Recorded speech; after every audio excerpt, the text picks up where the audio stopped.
अल्हम्दुलिल्लाह हम्दन तय्यबन कसीरन लिल्लाहिल मलिकिल वाहिदिल क़ह्हार व तौसीफ़न ताज़ीमन तकरीमन बिनाअति अहमदनिल मुख्तार।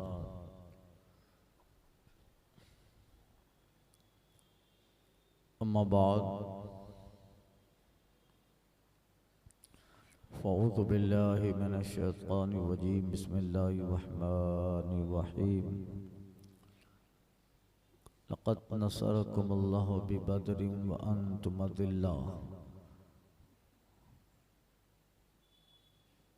सदक़ल्लाह व सदक़ रसूलुहुन नबियुल अमीनुल मुख्तारुल करीम व नहनु अला ज़ालिका लमिनश शाहिदीन व शाकिरीन वल्हम्दुलिल्लाहि रब्बिल आलमीन। अहले सुन्नत वल जमाअत के क़दीम दस्तूर मामूल के मुताबिक बारगाहे आलम पनाह रहमते तमाम महसीन इंसानियत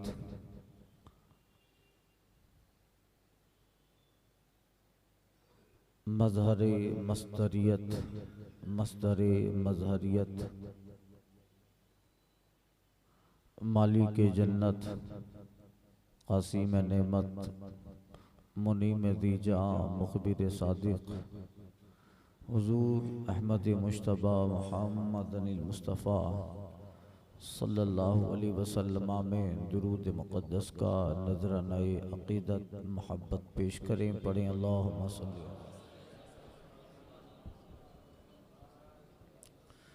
सलातम व सलामन अलैका या सय्यदी या हबीबी या रसूल अल्लाह व अला अस्हाबिका व अज़वाजिका व ज़ुर्रिय्यातिका व अहले बैतिका अजमाइन।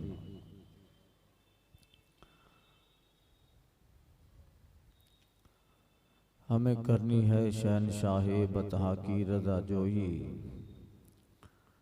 हमें करनी है शहनशाहे बतहा की रज़ा जोई। जो वो अपने हो गए रहमते परवरदिगार अपनी। तरीक़े मुस्तफ़ा को छोड़ना है वजह बर्बादी। तरीक़े मुस्तफ़ा को छोड़ना है वजह बर्बादी। इसी से कौम दुनिया में हुई बेइक़्तिदार अपनी। उठ ए उम्मत के वाली कुफ्र धमकाता है मुस्लिम को। अली को भेज दें आ जाएं लेके जुल्फ़िकार अपनी। बनेगी गर्मी महशर खुन की बागे जन्नत की। जिस दम लेके आएंगे वो नसीम बहार अपनी। वो बैठे हों खुला हो बारगाह पाक का पर्दा। वो बैठे हों खुला हो बारगाह पाक का पर्दा। कहानी दर पे कहता हो शफी के जानिसार अपनी। हज़रात, आज रब्बिल अव्वल शरीफ की 10वीं शब है। 10वीं शब है और इसके बाद कल 11वीं शब इंशाअल्लाह और खुसूसी 12वीं शब जिसमें विलादत और हुजूर के दुनिया में तशरीफ़ लाने आमद के वक्त जो अनवार व तजल्लियात का ज़ुहूर हुआ उनका ज़िक्र करना है। इसलिए कि ये जो मजालिस हैं उन सब की असल तो 12वीं शब है। जब आक़ाए करीम रऊफ़ व रहीम मोहसिन इंसानियत मुअल्लिम कायनात इस खाक दानाए गीती पर मनस्से शुहूद पर जलवाबार होते हैं और आपकी तालीमात नबवी ने अखलाक़ शरीफ़ा ने कायनात के ज़र्रे ज़र्रे को जिला बख्शी। आपकी आमद क्या थी कि अंधेरे छट गए, रोशनी फैल गई। दर्दमंदों के लिए दवा बनकर आए, गरीबों यतीमों के लिए सहारा बनकर, बेवाओं के लिए रहमत बनकर। आमिना खातून की गोद में जलवाबार हुए, गोया जो कुछ है वो सब उसी बाहरवी वाले आका का सदका है। तेरी आमद थी कि बैतुल्लाह मुजरे को झुका, तेरी हैबत थी कि हर बुत थर थरा के गिर गया। नारियों का दौर था, दिल जल रहा था नूर का, तुमको देखा हो गया ठंडा कलेजा नूर का। तो इंशाअल्लाह उन अयाम में आखिरी जो शब होगी 12वीं, उसमें इंशाअल्लाह विलादत का जिक्र करना है। हिजरत के बाद के वाक़यात अर्ज कर रहा था। बातें फैलती जाती हैं और कभी कभी अहम मौजू वो रह जाता है। इतनी सारी बातें अल्हम्दुलिल्लाह आपकी दुआओं से दिमाग में आती है कि वक्त रहता तो ये फ़कीर आपको सुनाता, मगर इस जगह ख़त्म करके कहीं और भी जाना होता है। ये हर जगह महरवी शरीफ के बयानात हैं। सारा दिन प्रोग्राम, आज पूरा शेड्यूल टाइट था। एक जगह समूह में निकाह पढ़ाया, फिर जोहर के बाद एक जगह दावत में गया, 4 बजे एक प्रोग्राम था शहर में, फिर मसीतिया असर के बाद प्रोग्राम था, फिर फटाफट आके मगरिब पढ़ी, फ़ौरन 1 घंटा किताब देखा और फिर अभी इनसे बाद फिर एक जगह प्रोग्राम है, वो ख़त्म करके फिर एक दूसरी जगह जाना है। तो वक्त कम है, सुनाने के लिए बुजुर्गों ने तारीखें इतनी बड़ी रखी हैं कि मेरे जैसा कम इल्म आदमी भी, नाकिस आदमी भी, उलमा का कफश बरदार गुलाम, ये जब जो है आका की विलादत और आका के मौजूज़ात पर बयान करे तो कितना वक्त लग जाए। तो फिर आप अंदाज़ा करें, जिसको अल्लाह ने साहिब इल्म बनाया हो, साहिब फजल बनाया हो, जिसका सीना इल्म और आगाही, शऊर और इदराक से अल्लाह ने खोल दिया हो, वो बयान करें। और बयान करते हैं हमारे अकाबिर ने, हमारे उलमा ने, बुजुर्गों ने, सहाबा ने, ताबईन ने, तबे ताबईन ने, अइम्माए किराम ने इतना कुछ बड़ा बयान किया और आकाई करीम के ताल्लुक से इतना लिखा। आपकी सीरत, आपके अखलाक कि 1400 साल से लिखा जा रहा है। मगर किसी ने कहा था कि वक्त तमाम हुआ, मदह बाती है, एक और सफीना चाहिए इस बहरे बेकरां के लिए। कागज कलम टूट गए, मगर फिर भी तेरे औसाफ का एक बाब पूरा न हुआ। जब बयान करो, जितना बयान करो, बयान करने करते जिंदगियां गुजर गई। आका की तौसीफ और सना बयान करते करते लोगों ने किताबों के अंबार लगा डाले। जिंदगियां उनकी ताज़ीम और तौसीफ और सीरत और नाते नबी बयान करते करते ख़त्म हो जाती है। मगर आखिर में वो यही कहते हैं, लम युमकिनु सनाओ कमा कान हक़्क़ुहु बादस खुदा बुजुर्ग तो ही। किस्सा मुख्तसर, बड़े बड़े बयान करने वाले आए, फसाहत जिनकी देखो, बलागत जिनकी देखो, जिनका मायारी कलाम देखो, कादिरुल कलाम भी हैं और अपने दौर के ज़बरदस्त आलिम भी है। बयान करते करते हयात ख़त्म कर डाली। चाहे अल्लामा सादी हो, जलालुद्दीन रूमी हो, हजरत अल्लामा इब्न हजर अस्क़लानी हो, इमाम आज़म हो, इमाम मालिक हो, इमाम शाफ़ई हो, इमाम अहमद बिन हम्बल हो, चाहे बयान करने वाला एक अजीम अल्लाह का बुजुर्ग महबूब इलाही हो, उनका मुरीद अमीर खुसरू हो, बयान करने वाले साहिबुल बरकात हो, या उनकी बारगाह का गदा, उनके बारगाह के जो है गदा हो, या बयान करने वाले आले रसूल हों या उनका एक मुरीद ख़ास इमाम अहले सुन्नत हों, चाहे मुफ्ती आज़म हिंद हो, चाहे सरकार ताजुश शरिया हो, आशिकों की ज़िंदगी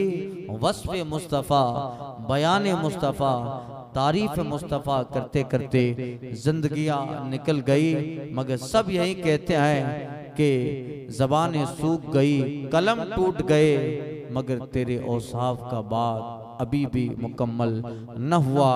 आला हजरत ने आखिरी बात इमाम अहले सुन्नत ने कह दी कि लेकिन रज़ा ने ख़त्म सुखन इस पे कर दिया। आखिर बयान क्या करूं कि आपको अगर हुजूर को कहूं कि गुलाब हैं तो गुलाब तो उसी महबूब के पसीने का सदका है।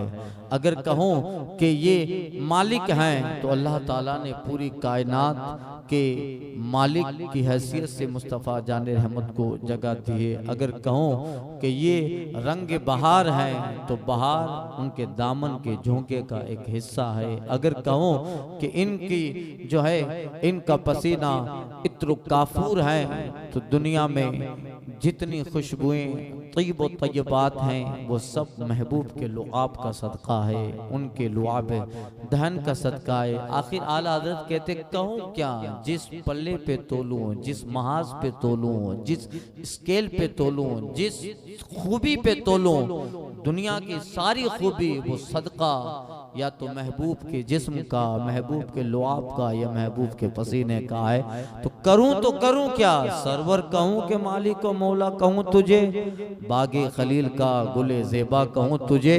बागे खलील तो फिर खलील को नबूवत इन्हीं के सदके में मिली है। खलील जिस आग नारे नमरूद में जा रहे हैं उसको बुझाया जा रहा है, सदका महबूब का दिया जा रहा है। सरवर कहूं के मालिक व मौला कहूं तुझे, बागे खलील का गुले ज़ेबा कहूं तुझे।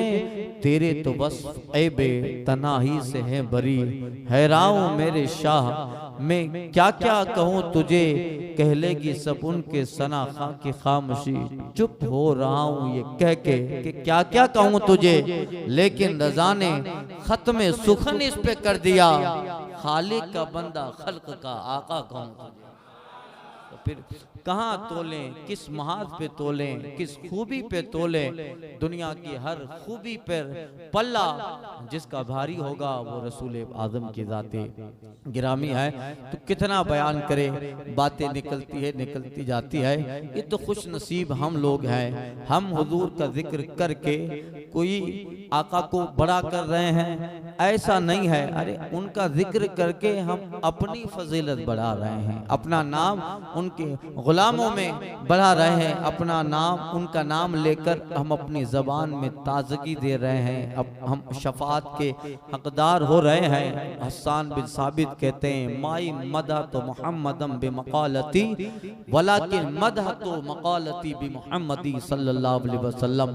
हसन बिन साबित शायर हैं बारगाह रिसालत के, आप नात गो हैं बारगाह रिसालत के। आला हज़रत ने कहा था रहबर की रहे नात में गर हाजत हो, नक्शे कदमे हजरत हसन बस है, नक्शे कदमे हजरत हसन बस है। हजरत हसन बिन साबित कहता है माई मदा तो मुहम्मदम बिमक़ालती, मैं ये अशार कह के, ये नात पढ़ के, आका की मदह के शेर कह के मैं हुजूर की तारीफ नहीं कर रहा, बल्कि जब नात में हुजूर की तारीफ करता हूं तो मेरा शेर अच्छा हो जाता है, मेरा कलाम अच्छा होता है, मेरा मकाला अच्छा बन जाता है।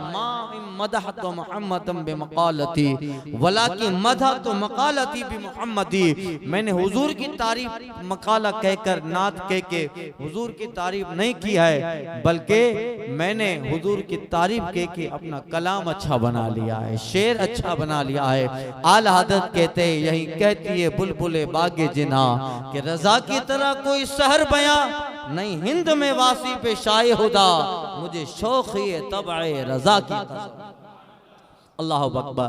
खैर फिर बात निकलेगी, मैंने वादा किया था हिजरत की अहम अहम वाक़यात जिक्र करने हैं, और उनमें हिजरत के पहली हिजरी के जो वाक़यात थे, मस्जिद नबी की तामीर हुई, तामीरात हुजरात की जो तामीर हुई, अजान है, और ये सारी बातें आका करीम सल्लल्लाहु अलैहि वसल्लम के ताल्लुक से अहले बैत का फिर हिजरत करके आना, मदीना में सहाबा का आना, वाक़यात हुए।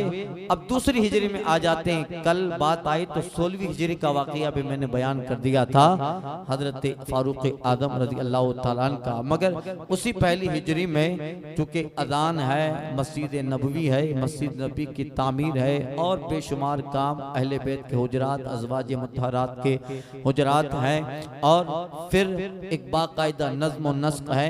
ये बड़े बड़े वाक़यात और भी बहुत सारी बातें हैं। एक दस्तूर मुस्तफ़ा जाने रहमत बनाते हैं मुहाजिर और अंसार के लिए, उसमें अक़्द मवाक़ात था। मैंने अर्ज़ किया था भाईचारा अंसार और मुहाजिर के दरमियान सरकार सल्लल्लाहु अलैहि वसल्लम ने भाईचारा कर दिया। फिर एक मंशूर बनाया, एक दस्तूर बनाया, चूँकि आसपास में यहूद और नसारा भी थे, वो प्रॉब्लम न करे, वो कुछ नुकसान न पहुँचाएं। एक दस्तूर था जिसमें उनको भी कुछ रियायतें थी, मुसलमान के भले के वो सारी बातें थी। ये सब पहली हिजरी के वाक़यात हुए। अब आ जाइए दूसरी हिजरी में। अब बड़ी बड़ी तफसील है पहली हिजरी में, अगर बयान करूँगा आइंदा साल इंशाअल्लाह, अगर जिंदगी ने वफा की तो फिर कुछ बयान करेंगे। दूसरी हिजरी में आ जाते हैं, जब 1 साल मुसलमानों को मुकम्मल मदीना तैयबा में हो गया।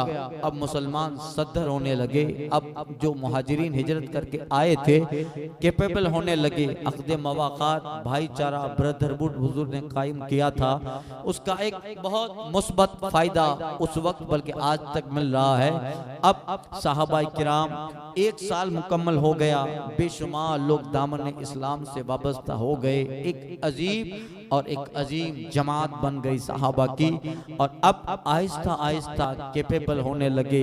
अब मुहाजिर आए थे, उनके मकान तामीरात होने लगे, उनकी मदीना के बाजारों में दुकानें और मंडियों पे उनकी तिजारत के सामान होने लगे। अब इस बात को यहाँ रखिए, अब आगे चलिए मक्का में मैं आपको ले चलता हूँ। जब सरकार हिजरत करके मदीना तैयबा तशरीफ ले आए और आपके गुलामों की एक बड़ी जमात हिजरत करके जब मदीना आई, तो फिर कुफ्फार मक्का को एक बहुत बड़ा खतरा लाहिक होता है। खतरा ये था कि अब तक हम इन पे जुल्म करते थे, और अब ये मदीना चले गए, हमारे हाथ से गोया हमारा दुश्मन निकल गया। अब यहाँ रहकर हमने इन पे पाबंदी लगाई थी उनके दीन की। अब मदीना गए, वहां तो खुल के अपने दीन का काम करेंगे। अहले यथरब ने उनका इस्तकबाल किया है, वेलकम किया है। क्या करे? क्या फिर ऐसा करो कि मदीना गए तो गए हैं, हम वहां जाके मुसलमानों की ईंट से ईंट बजा देंगे। क्या करें? बड़े बड़े मक्का के सरदार, यहीं से जंग बद्र का वाक़या शुरू होता है। बड़े से बड़े सरदारान मक्का ये ख्याल करते हैं कि इसके लिए फंड जमा किया जाए, माल जमा किया जाए, और चूंकि जब वो वक्त आएगा जंग का, मुसलमानों को सफ़े हस्ती से मिटाने का जब वक्त आएगा, उसके लिए सिपाहियों की तादाद के साथ साथ माल भी चाहिएगा, बहुत सारे मालो असबाब दौलत भी चाहिए। क्या करें? अब चूंकि रईसान मक्का के बड़े बड़े काफिर सरदारों में जहाँ अबू जहल, अबू लहब, उतबा, शेबा, उमैया और जमा बिन्त असवद, हकीम बिन हिजाम, ये सब हैं। उनके साथ साथ अबू सुफियान भी है, अभी ईमान नहीं लाए। फतेह मक्का के दिन वो ईमान ले आएंगे। अभी आप इनका बयान सुनिए कि अभी वो मोमिन नहीं हुए हैं, ईमान नहीं लाए हैं, क्योंकि वो बहुत बड़ा होशियार आदमी है और उसके पास तदबीर भी है, रईस मक्का भी है, अपने कबीले का सरदार भी है। आप एक बात याद रख लीजिए, ये जितने हैं ये सब कुरैश हैं। क्या है? कुरैश है। फिर इनमें भी कबीले बने हैं, बनु तमीम, बनु अदी, बनु दार, बनु हाशिम, ये कबीले हैं। और इनमें इन बड़े कुरैश में छोटे छोटे कबीले हैं। कोई बनु हाशिम से, सरकार बनु हाशिम में से है, अलग अलग कबीले हैं। इसको याद रखिएगा, आगे एक आपको काम आएगा। कहते हैं सब लोगों ने इस पे इत्तेफाक किया कि जब ऐसा है तो फिर एक बहुत बड़ा फंड जमा किया जाए। क्या करें, इससे पहले भी गुज़िश्ता साल मैंने तकरीर में बताया है, तफसीर में भी बताया है, अरब के लोग तिजारत सामान लेकर साल में 2 मरतबा मुल्क शाम जाते थे। यहाँ से ऊंट के चमड़े, जानवरों के चमड़े, खजूर, ये सारी चीजें बेचने शाम जाते। और शाम उस जमाने में बहुत बड़ी मंडी थी, यानी दुनिया भर से लोग वहां अपना सामान बेचने आते थे। तो ये यहाँ से जाकर शाम के इलाके से अपना सामान बेचते, ऊंट, जानवर, उसके चमड़े, खजूरे ये बेचते और वहां से खुशबू, कालीन, बड़ी बड़ी चीजें लाते जो खुद भी इस्तेमाल करते और वहां से लाकर फिर यमन उन्हें भेजते। यमन के इलाके में वो चीजें, इसी तरह निजाम चलता है ना मुल्क का। तो ये सारी चीजें हुई, साल में 1-2 मरतबा उनका जाना होता था। वाकई मर्ज क्या है कि 2 मरतबा सरकार भी गए थे। एक मरतबा हजरत खदीजा, आपने बाद में उनसे निकाह फरमाया, हजरत खदीजा कुबरा का माल लेकर भी हुजूर जो है शाम गए थे। और इससे और एक मरतबा पहुंचे हैं, खैर। और फिर नस्तूरा राही हुजूर को देखता है, बचपने की हालत में अलामत देखता है, वो ईमान ले आता है कि यही आखिरी पैगंबर है। तो चूंकि वो एक बड़ा बाजार था, एक जो है बड़ी मंडियां लगती थी, वहां तरह तरह की तिजारती चीजों की। अबू सुफियान को सारे मक्का वालों ने फंड जमा किया और लोगों ने अपनी अपनी चीजें अबू सुफियान को दी। मक्का में कोई मर्द, कोई औरत ऐसी न थी जिसने अपना माल न लगाया हो कि ये सारा माल लेकर अबू सुफियान मुल्क शाम पहुंचेगा, उसे बेचेगा, उसका फायदा आएगा और जितना फायदा होगा उसमें खुद इस्तेमाल भी करेंगे और मुसलमानों को मिटाने के लिए भी इस्तेमाल होगा। मर्द औरत सबने माल लगाया था। अबू सुफियान 40 लोगों का जत्था लेकर, जिसमें अमर बिन आस भी है और मखरबा बिन नौफल कबीले जोहरा का सरदार था, और 40 हिफाजती लोग हैं, 40 आदमियों का दस्ता है। बहुत बड़ा माल लेकर अबू सुफियान मक्का से मुल्क शाम की तरफ रवाना होता है। ये दूसरे साल का वाकया।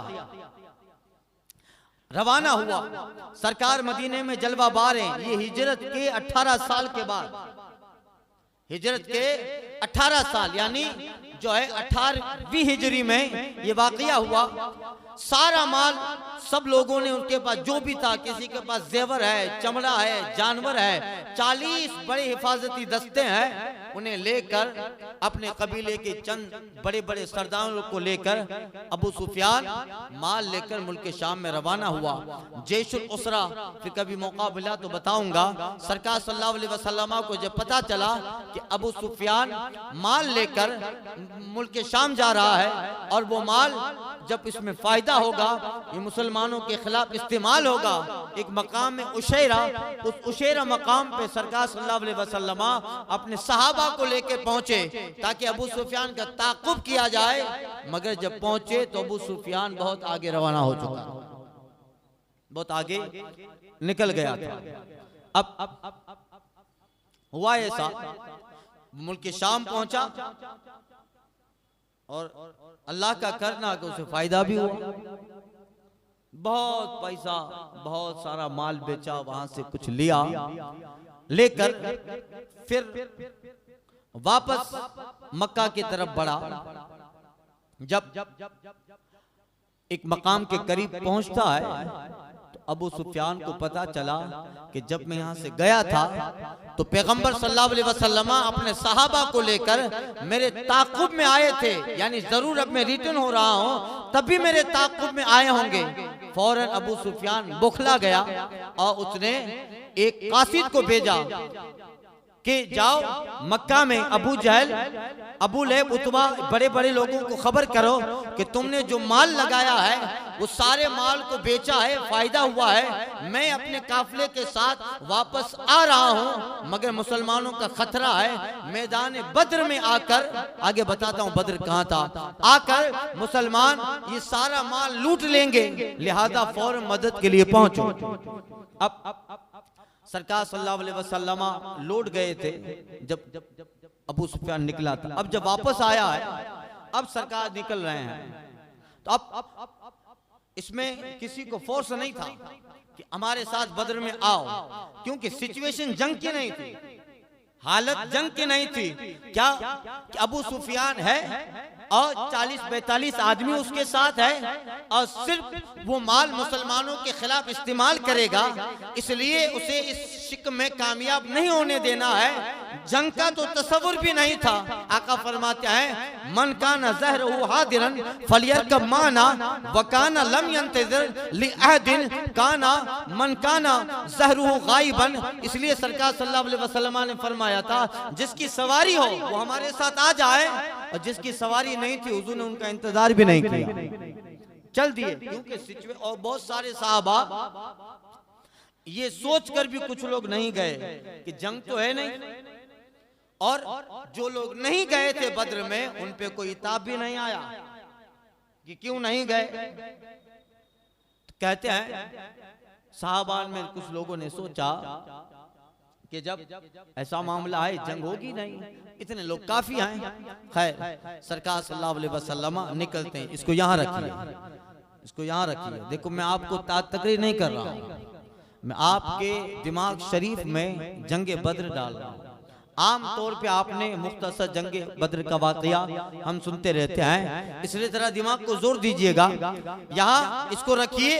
अबू सुफियान जब शाम से वापस होकर मक्का के रास्ते पे जा रहा है, ये वही रास्ता है जो बद्र से होता हुआ मक्का जाता है। उसको पता चला कि मुसलमान मेरे जाते वक्त मेरा ताक़ुब किए थे मगर कामयाब न हुए, अब वापस मुसलमान मेरे ताक़ुब में आएंगे तो ये सारा माल जिसमें मक्का के हर मर्द हर औरत बच्चों तक ने अपना माल लगा दिया है, लिहाजा अगर ये लूट लिया गया तो फिर हमारे पास कुछ बाकी न रहेगा।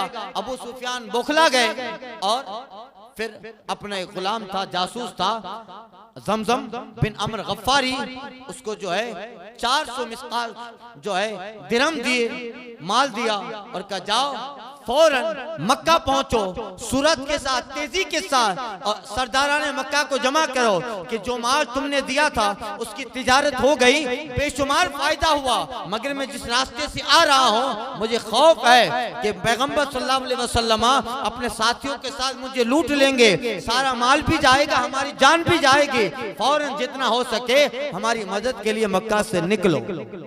ज़मज़म बिन अम्र गफ्फारी अबू सुफियान की जासूसी के तौर पर फौरन जो है अपना घोड़ा दौड़ाता है, मक्का पहुंचता है। इसके पहुंचने से 3 दिन पहले,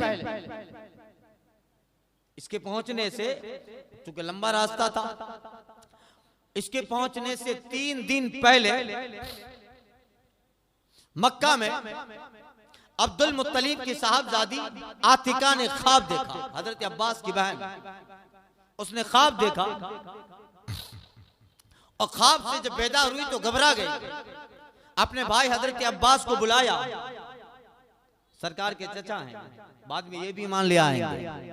अपने भाई अब्बास को कहा कि मैं आपसे राज बताऊं, अगर आप मुझे वादा करें कि इस ख्वाब का किसी से जिक्र न करे। हजरत अब्बास ने राज इफ्शा न करने का वादा किया। बताओ क्या है। आतिका बिन्त अब्दुल मुत्तलिब ने, अभी सरकार के फूफी होंगे ना, कहते हैं कि ख्वाब बयान किया कि मैंने ख्वाब देखा है। ख्वाब ये था कि मैंने देखा एक शुत्र सवार ऊंट पे सवार एक आदमी मक्का की एक आबादी वादी अबतह में आया और फिर मक्का में दाखिल हुआ। अपनी सवारी को उसने काबे की छत पे चढ़ा दिया और वो नारा लगा रहा था, ये आवाज लगा रहा था कि ऐ लोगों, अला इनफिरू या आला गदरिन इला मसारिकुम फी सलातिन, ऐ धोखाबाजों, ऐ गद्दारों, 3 दिन में अपनी कत्ल गाह की तरफ दौड़ के आ जा।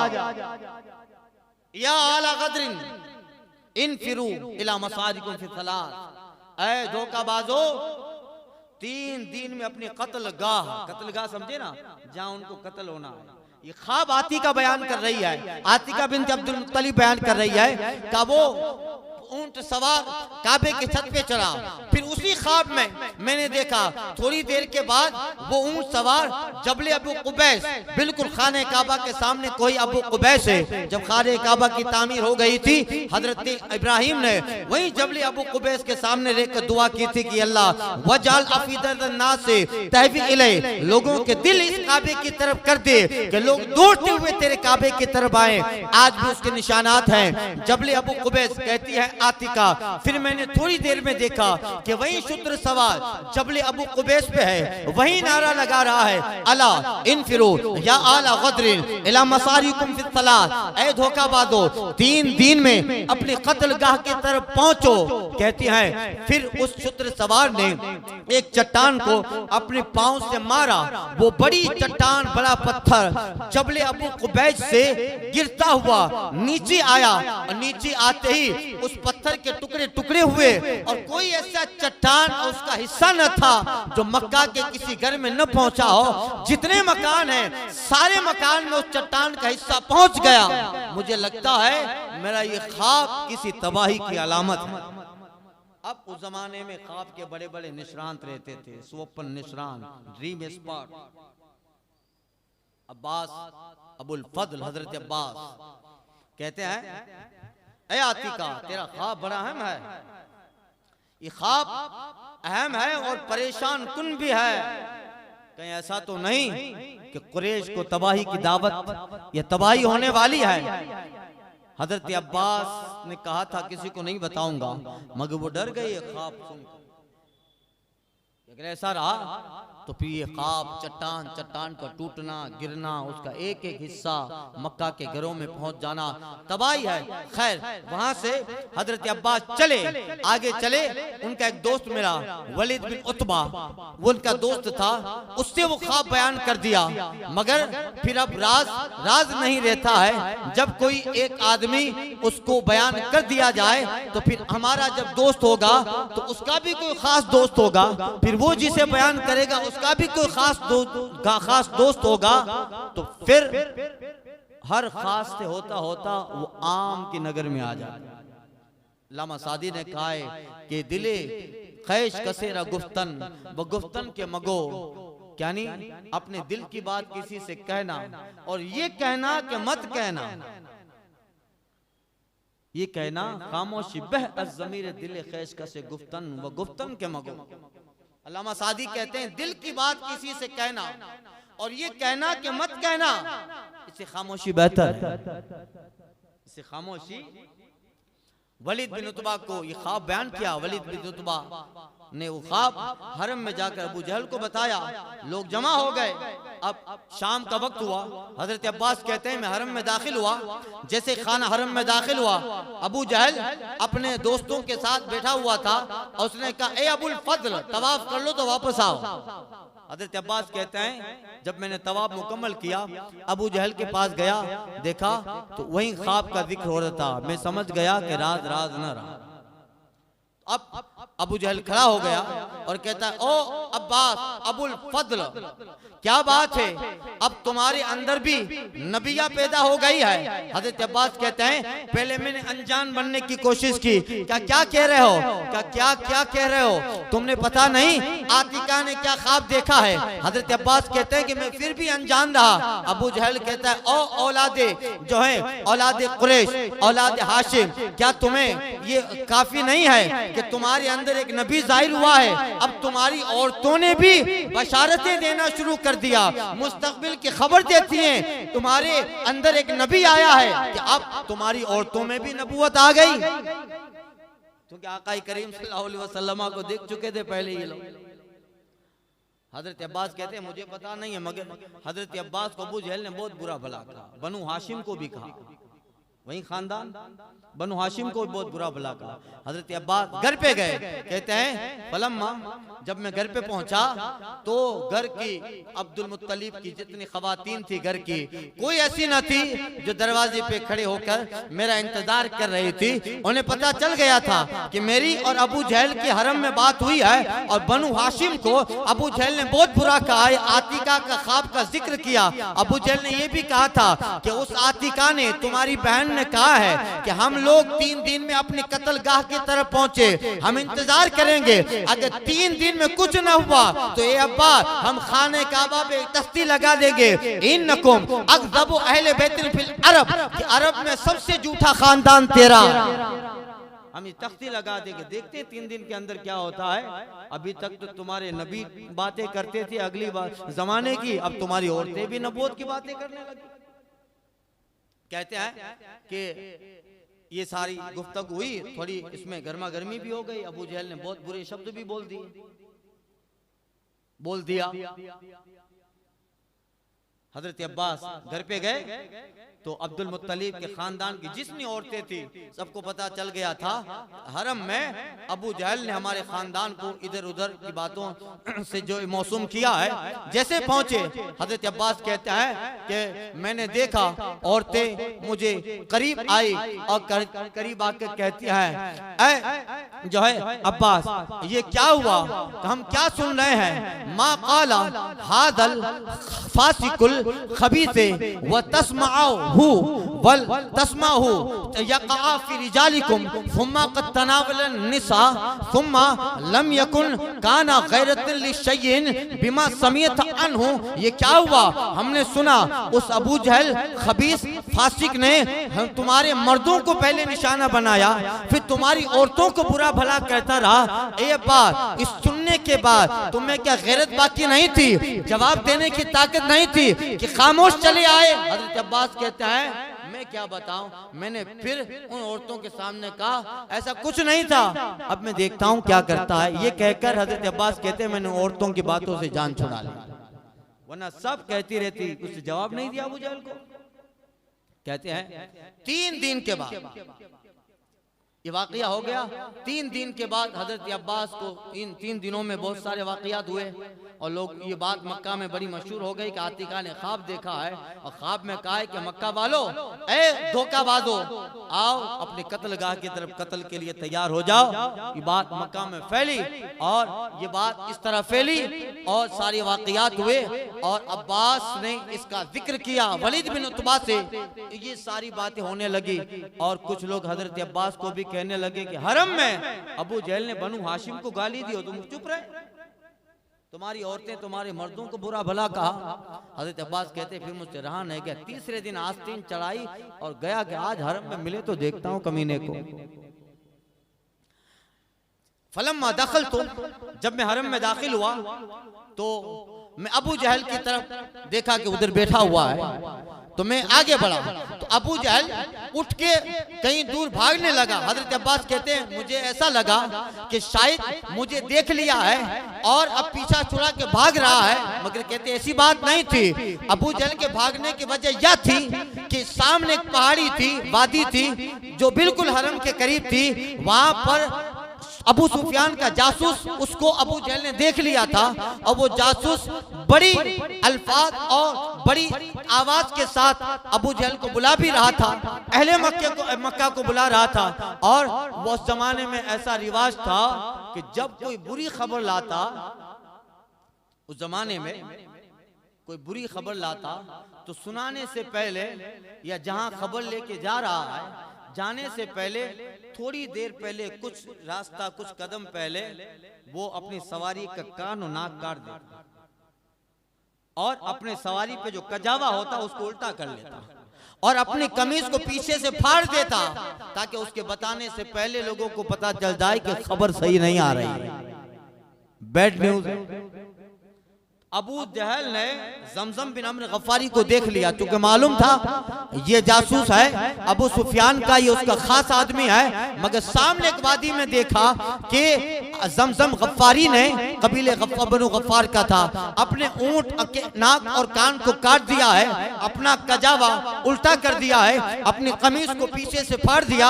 इतने में अबू जहल दूसरे लोग से करीब आ गए तो पहाड़ी पे खड़ा रहकर जमजम गफ्फारी ये कह रहा था, अल लतीमा अल लतीमा अल लतीमा अदरिकुल लतीमा वहियल ईरुल लती तहमलु अलैहि तीबो वल बज़्ज़ो वल अमवालकुम मा अबी सुफियान कद अरदा लहा मुहम्मदुन फी असहाबिही ला अदरी अन तदरुकहा अल गौस, यानी ऐ लोगो खबरदार हो जाओ, तुम्हारा वो सामान जो काफला, जिस काफले में अबू सुफियान के साथ तुम्हारा माल, तुम्हारी खुशबुएं और बेशुमार सामान है, हमें खबर यकीनी मिल गई है कि मोहम्मद सल्लल्लाहु अलैहि वसल्लम अपने जमात के साथ उनके ऊपर छापा मारेंगे। मैं नहीं कह सकता ला अदरी अन तदरुकहा कि अब तुम वक्त पे पहुंच के अबू सुफियान की मदद कर लोगे।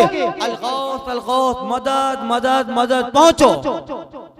अब लोगों को अब हरम में तैश नैश जैसा माहौल हो गया। क्यों? एक तो 3 दिन से ख्वाब का जिक्र हो रहा था, वो 3 दिन बाद ही आया है। ख्वाब में क्या कहा था आतिका ने? इला मसारिकुम फी सलास, 3 दिन में पहुंचो। और तीसरा दिन था और ये खबर आई। अब सब लोगों के दिमाग में वही चीज है। अल्लाह अकबर। कहते हैं कि फिर ऐसा हुआ, लोग इधर उधर भागने लगे। अबू जहल ने फौरन प्लानिंग बनाई और कहा तैयारी करो जंग की, हमारे काफिले पर जो है मोहम्मद सल्लल्लाहु अलैहि वसल्लम उनके साथी हमला कर देंगे, तैयारी करो। फौरन अपने करीबी लोगों को बुलाया और लोगों के पास जा जाकर कहने लगा आ जाओ हमें जाना है। सब लोग साथ में मिलके जाएंगे। क्या मोहम्मद सल्लल्लाहु अलैहि वसल्लम और उनके साथियों ने हमें हजरमी वाला काफिला समझ के रखा है? आज तो एक दे पार हो जाए, देख लेंगे, या तो अहले मक्का रहेंगे या अहले यसरिब रहेंगे, और आज बता देंगे मोहम्मद सल्लल्लाहु अलैहि वसल्लम को हमसे टकराना कोई जो है मामूली बात नहीं है। अब उनका वजूद मिटा देंगे माअज़ल्लाह। अबू जहल ने जमात तैयार कर ली। मक्का में बड़े बड़े मालदार लोग वो भी चले। एक कबीले का सरदार चलेगा तो उसका कबीला भी चलेगा। कहते हैं कि लोगों को लोग जमा करने लगे। अब आपको मालूम है उनमें गैरत तो थी कि ऐसा हुआ सब तहस नहस हो गया। फौरन बुलाओ, फुला सरदार कहाँ है, फुला सरदार का, तुम चल रहे हो कि नहीं चल रहे हो? फुला जगह बद्र का मैदान है, वहां पे हमारा काफिला पहुंचने वाला है और मोहम्मद सल्लल्लाहु अलैहि वसल्लम उनके साथ ही हमला करेंगे। इसमें हमारा माल है, क्योंकि पूरे मक्का का माल था अबू सुफियान के साथ, सबने अपनी पूंजी लगा दी थी। आ गए, एक साथ होने लगे। कुछ लोग थे जो जाने के लिए तैयार नहीं थे। तो अब मक्का के बड़े बड़े सरदार थे, वो उन लोगों को मोटिवेट करने लगे कि क्या कर रहे हो, तुम नहीं चलोगे, जिंदगी की बात ही है, हमारा सामान भी है और हमारी ईगो की बात है। और जो है सहल बिन अम्र जो मक्का का सरदार था, वो उन लोगों के पास आता है जो लोग जाने के लिए राजी न थे। कहता है अतारिकुना मुहम्मदन वसुबाता मिन अहले यसरब याखुदून अमवालकुम मन अरादा मालन फहादी माली मन अरादा कुबतन फहादी कुबती। क्या मोहम्मद सल्लल्लाहु अलैहि वसल्लम और यसरब वालों को तुम इतना मौका दे दोगे कि तुम्हारे माल, तुम्हारी औलाद, तुम्हारी जानों को छीन ले? क्या इसका मौका दोगे? और अब तुम डर जाओगे? सुनो, तुम में से जिसके पास माल चाहिए ले जाए मेरे पास से माल, जिसको ताकत के लिए गुलाम असलहे सिपाही चाहिए वो ले जाए, जो चाहिए ले जाओ, मगर इस जंग में शरीक होकर मुसलमानों का खात्मा कर। ऐसी ऐसी बातें करने लगे। सोहेल बिन अम्र के इस बात पर कई लोगों ने कसीदे लिखे और अब लोगों को मुश्ताइल करने लगे। चलो कौन चलेगा, कौन चलेगा? कुछ समझदार लोग थे, कहा जाना मुनासिब नहीं है, क्योंकि आतिका ने ख्वाब देखा है। ख्वाब बनु हाशिम का है, ख्वाब बनु हाशिम का है। और ख्वाब में बताया है या ला गदरिन या ला गदरिन इनफिरू इला मसारिकुम फी सलाह, 3 दिन में अपने कत्लगाह की तरफ पहुंचो। लिहाजा ख्वाब बता रहा है, ख्वाब की सिचुएशन बता रही है, नौयत बता रही है। हमें कहा जा रहा है मरने के लिए पहुंच जाओ। तो मक्का वाले बड़े होशियार थे भाई, और इन सारी चीजों में तो बड़े माहिर थे। ख्वाब हो, सितारे हों, बहुत सारे लोग हम नहीं चलेंगे। एक जमात लेकर अबू लहब के पास अबू जहल आया, कहा यार तुम नहीं चलोगे, सरदार हो तो फिर क्या होगा? कहा नहीं मैं नहीं चलूंगा। हाँ मेरा एक गुलाम है आस बिन हिशाम बिन मुगैरा, वो चलेगा। इसलिए कि अबू लहब का अपने गुलाम पे 4000 दिरहम का कर्जा था। जो जा सकता था वो गया, जो नहीं जा सकता था उसने अपने बेटों को भेजा। कोई गुलाम को भेज रहा है मगर हिस्सा जरूर ले रहा है, योगदान दे रहा है, कुर्बानी दे रहा है। अबू लहब बड़ा होशियार आदमी था, कहता है कि मैं अपने गुलाम को अपनी तरफ से भेजूंगा, मैं नहीं आ सकता हूं। खैर उसका गुलाम आस बिन हिशाम बिन मुगैरा, उसके पर अबू लहब के 4000 सोने के सिक्के थे। अबू लहब ने कहा कि अगर तू ही काफले के साथ जाता है, शरीक होगा, तो फिर मैं तुझे आजाद भी करूंगा और तेरा सारा माल माफ। उसको इतना चाहिए था कि ठीक है। अबू लहब ने अपना गुलाम भेज दिया। अब आए उमैया बिन खल्फ के पास, ये मक्का का बड़ा सरदार, हजरत बिलाल का मालिक जो था पहले, बड़ा कमीने किस्म का आदमी था और पैसा बहुत था। अबू जहल डायरेक्ट नहीं गया। अबू जहल का एक गुलाम था उक़बा बिन अबी मुईत, हरम में दाखिल हुआ। उमैया बिन खल्फ भी हरम में बैठा हुआ था। तो अबू जहल का एक भेजा हुआ आदमी जो उसके मातहत भी था और थोड़ा कम अक्ल का था, बेवकूफ किस्म का आदमी था, उसको अबू जहल ने जैसा समझाया वैसा उसने किया। उसने क्या किया? छोटी सी अंगीठी जिसमें जो है अंगारा रखा हुआ था, दूसरे हाथ में लोबान था, बुखूर था, वो हरम में दाखिल हुआ। उक़बा बिन अबी मुईत जहाँ उमैया बिन खल्फ बैठा हुआ था, उसके करीब जाकर कहता है मोहतरमा दूनी लीजिए, मोहतरमा। तो आके देखने लगा, इतने में अबू जहल आ गया। कहा मोहतरमा ही हो, औरत ही हो, अगर मर्द होते तो जंग से पीछे न हटते। मगर उसने मोहतरमा कहा, उस पर उमैया बिन खल्फ ने बहुत उसको सुनाई। अबू जहल कहता है देखो इसकी बात जाने तो ये बेवकूफ है, इसको मैंने कहा था तुझे उभारने के लिए, कहा मैं नहीं चलूंगा तुम्हारे साथ जंग में। अबू जहल कहता है तू सरदार है, तेरे तहत हजारों लोग आते हैं, अच्छा तू जंग में नहीं चलना, 2 दिन के रास्ते तक चल, कम से कम तू चलेगा, लोगों को पता चलेगा कि उमैया बिन खल्फ आ रहा है, तेरे गुलाम तेरे माते बहुत सारे लोग आएंगे। अच्छा जंग में शरीक होना मत होना, 2 दिन के बाद वापस पलट आना। मगर चल तो सही। और यहां आ जाइए, उतबा के 2 लड़के, रबिया के 2 लड़के, उतबा शैबा, जमा बिन असवद, उमर बिन वहाब, हिकाम बिन हिजाम, हकीम बिन हिजाम, ये बड़े बड़े लोग थे।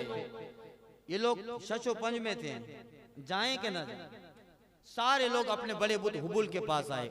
खाने काबा में एक बड़ा बुत था हुबुल, जो सबका बुत था, छोटे छोटे थे, कबीला वाइज, खानदान वाइज, एक बड़ा था हुबुल, और वो नारा लगाते थे उहल हुबुल उहल हुबुल, हुबुल बुलंद हो, हुबुल बुलंद हो, लात उज़्ज़ा मनात, ये सब खाने काबा में रखे हुए बड़े खुदा थे, उनके बड़े बुत थे, इन्हीं का नारा लगाते थे।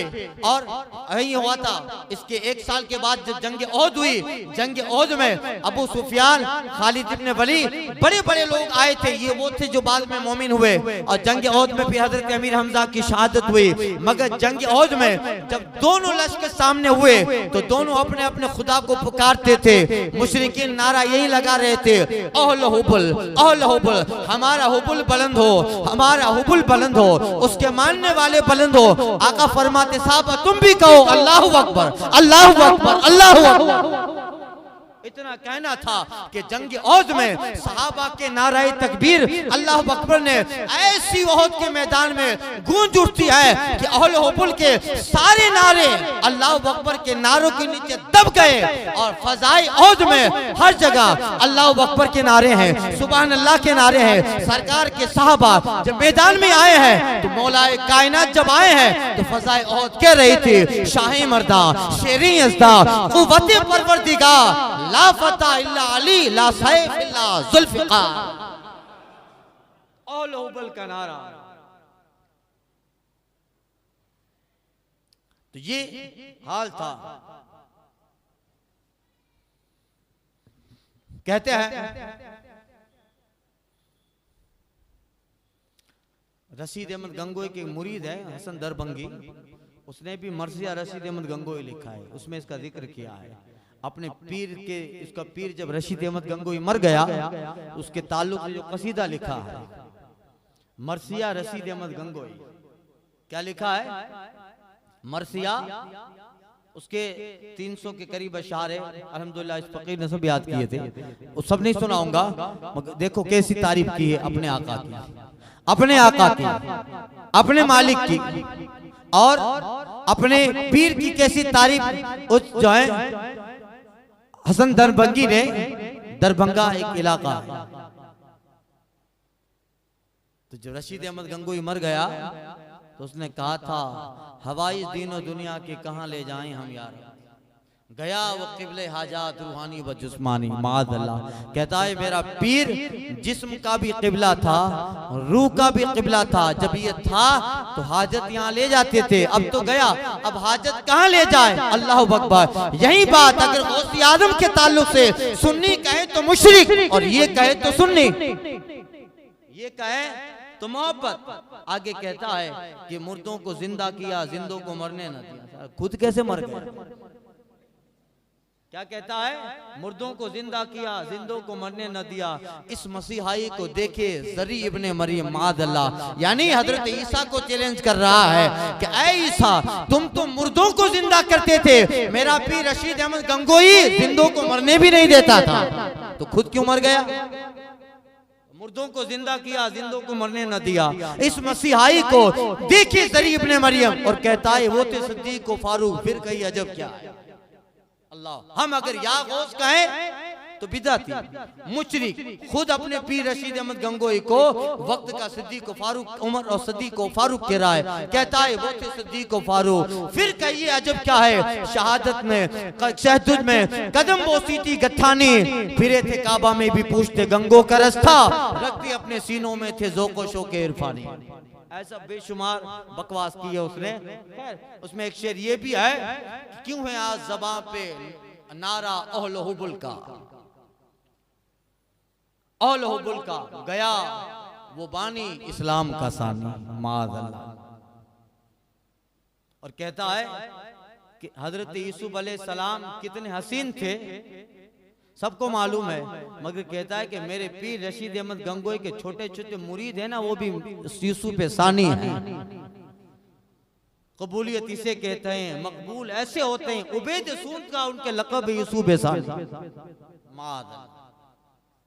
कि रशीद अहमद गंगोई के छोटे छोटे मुरीद भी यूसुफ अलैहिस्सलाम की मिसल है। खुदा जब दीन लेता है तो अकलें, खैर इनमें अभी मत पढ़ो वरना लंबी बात हो जाएगी, सारे अशार सुनाने पड़ेंगे। खैर अहले हुबुल का वो नारा लगाते हैं, नारा लगाते थे। अब इसमें जो है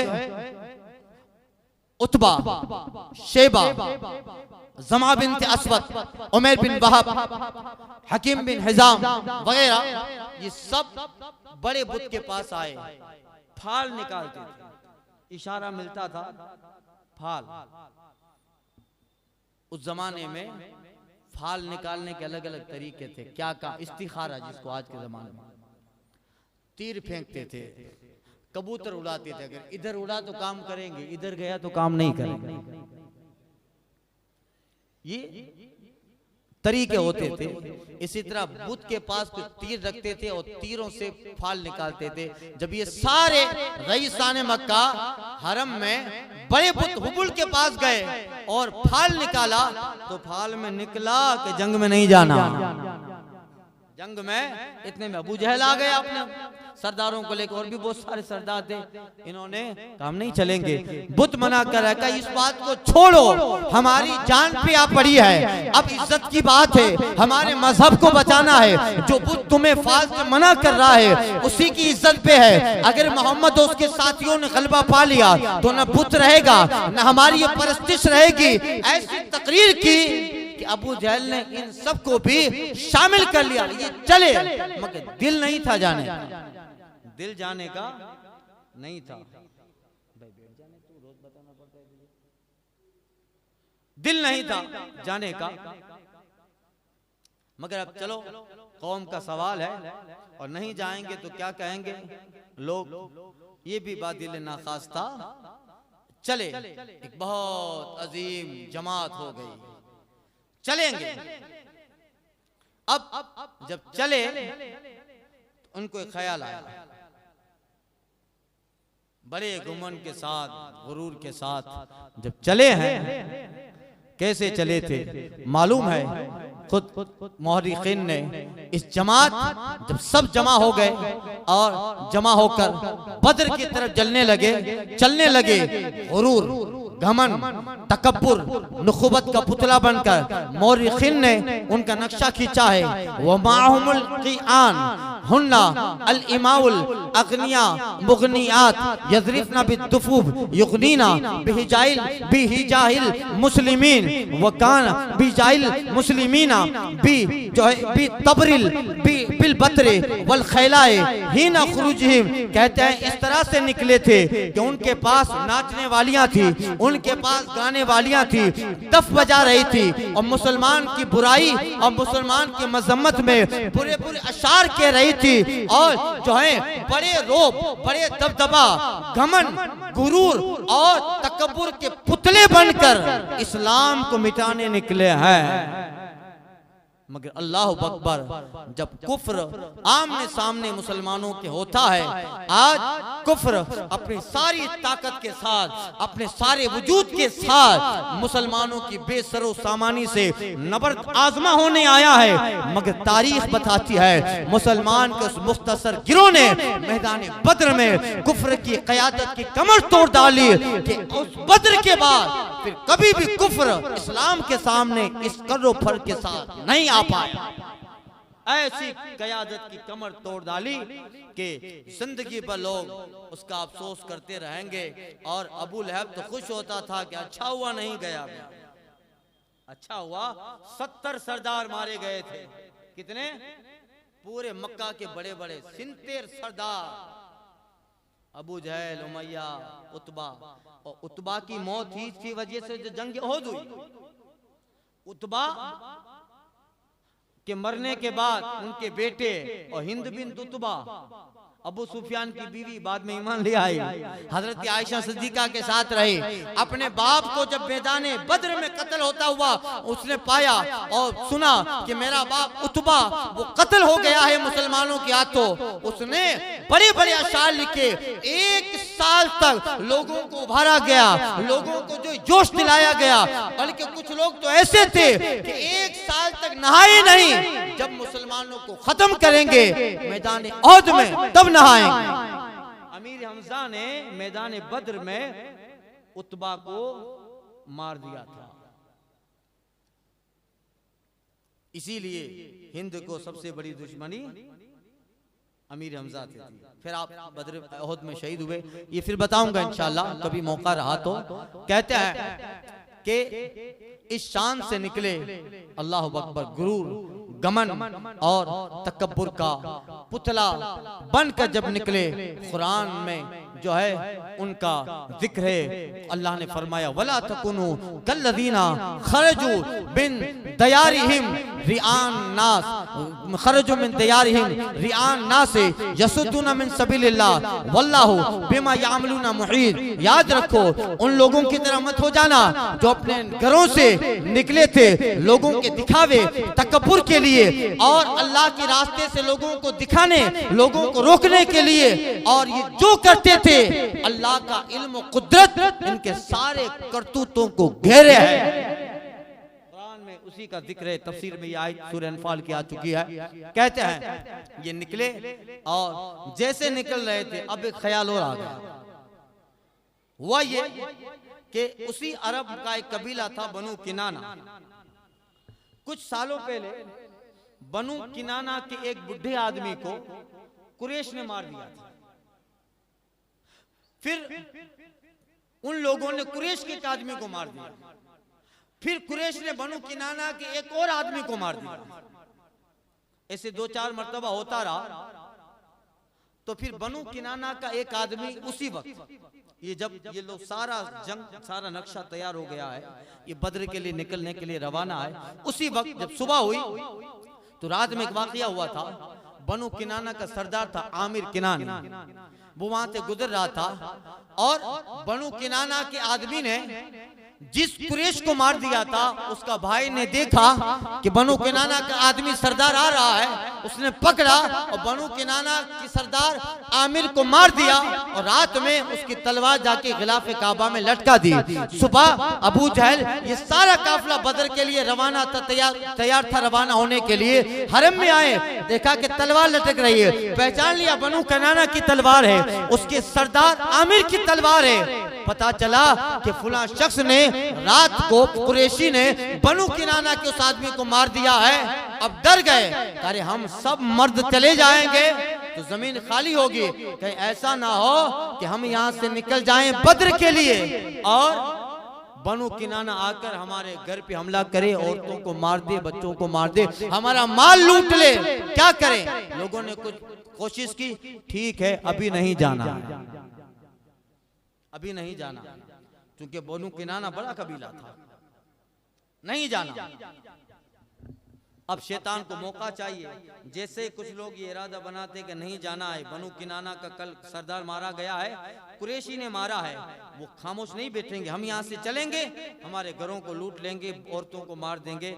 अब ये प्लान जो है बिल्कुल जो है पोस्टपोन हो ही रहा था कि शैतान सुराका बिन मालिक की शक्ल में उनके पास आया।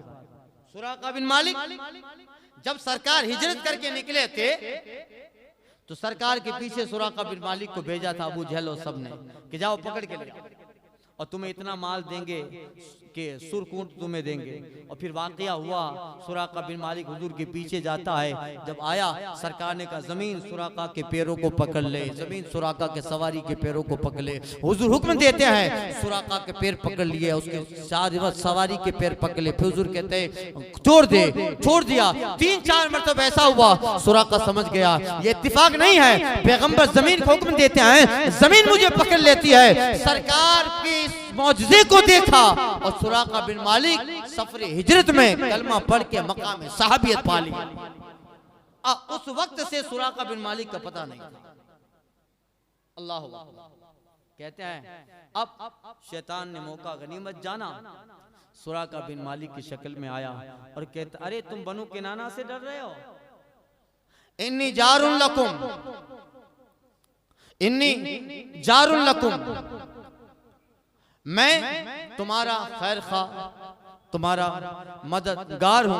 और इन जारुल लकुम मिन ऐन यका किनानतुम मिन खल्फिकुम बिशैइन तुकरीमुनहु, कहते हैं तुम डरते हो कि तुम्हारे जाने के बाद कबीले बनु किनाना कोई ऐसी हरकत करे जो तुमको नागवार है या तुम्हारे घर और तुम्हारी औरतों को उजाड़ दे। कहते हैं ऐसी बात नहीं है, जो मामला था वो हो गया, बल्कि मैं बताता हूँ कि बनु किनाना तो तुम्हारी मदद के लिए आने वाले हैं। अभी शैतान किसकी शक्ल में था?